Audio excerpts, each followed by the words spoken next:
Hi hello வணக்கம். இப்ப என்ன பார்க்க போறோம்னா, கைப்பகுதிக்கு தான் நம்ம அளவெடுத்து எப்படி வெட்டணுங்கிறத பார்ப்போம். போன வீடியோல வந்து முன்பகுதி அளவெடுத்து எப்படி வெட்டணுங்கிறத பார்த்தோம். இப்ப புதுசா தைக்கிறவங்கலாம் பார்த்தீங்கன்னா, இப்படி அளவு எடுத்து நீங்க தைக்கும்போது, உங்களுக்கு ஈஸியாவும் இருக்கும். அதே மாரி தைக்கிற ப்ளவுஸும் கரெக்ட்டா இருக்கும். இப்போ கைப்பகுதிக்கு எப்படி அளவு எடுக்கணுங்கிறத பார்ப்போம். வந்து இந்த 2 சைடையும் மடிச்சுட்டு, அதுக்கப்புறம் நானா மடிச்சிருக்கேன்.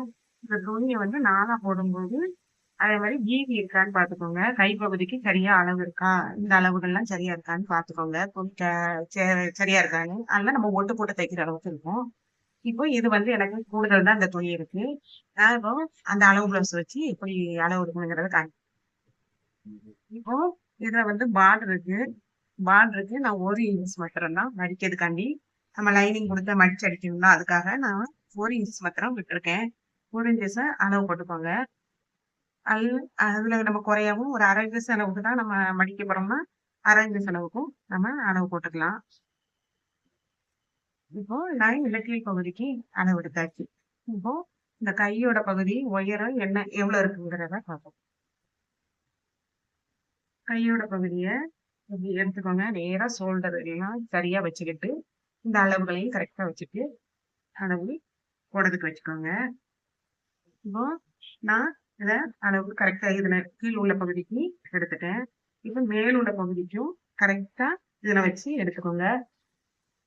எடுத்த பிறகு 1/2 இன்ச் தையலுக்காக நான் இதுல விட்டுருக்கேன். அதே மாரி இங்க கீழ் உள்ள பகுதிக்கும் இந்த சைடு பகுதியில ரெடி அளவு தையலுக்கு நேரா உள்ள அளவையும் எடுத்திருக்கேன். தையலுக்கு மேல ஒரு 1/2 இன்ச்க்கான நான் விட்டுருக்கேன்.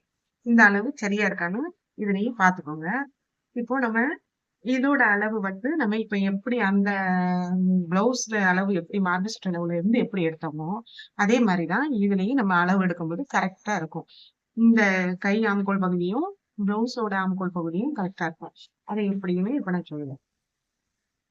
இப்போ நம்ம இந்த இதுதான் கையோட உயரம். இந்த உயரத்துக்கு நேரா ஒரு கோடு கரெக்ட்டா ஒரு கோடு ஸ்கேல் வச்சு போட்டுக்கோங்க. ஸ்கேல் வச்சு போட்ட பிறகு, இந் இந்த அடிக்கை கேப் அளவு வந்து நம்ம ஷோல்டர்ல 2 1/2 இன்ச்சஸ் நம்ம நெக்குக்கு வச்சோமா, அதே 2 1/2 இன்ச்சஸ் அளவு தான் இதுல நம்ம வைக்கணும். வச்சுட்டு இதுல நடுசுல ஒரு கோடு போட்டுக்கோங்க. இந்த 2 1/2 இன்ச்சஸ் அளவுக்கு.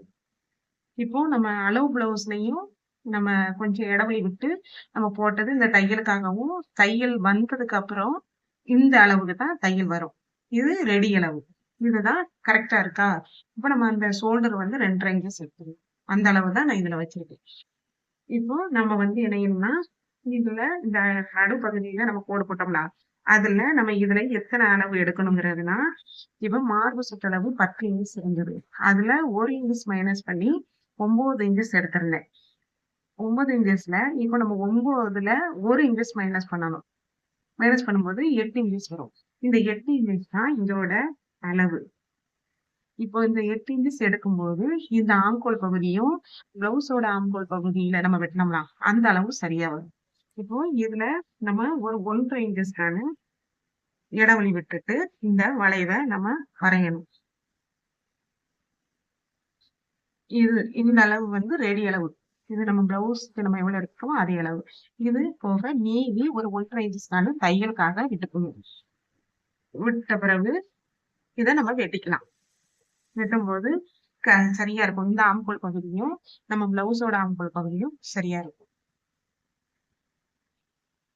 இப்போ கை பகுதிக்கு எப்படி அளவு எடுக்கணுங்கிறதையும், இந்த சென்டர் கேப் அளவு எப்படி எடுக்கணுங்கிறதும், இந்த அளவு எப்படி எடுக்கணுங்கிறதையும் நான் இதுல சொல்லியிருக்கேன்.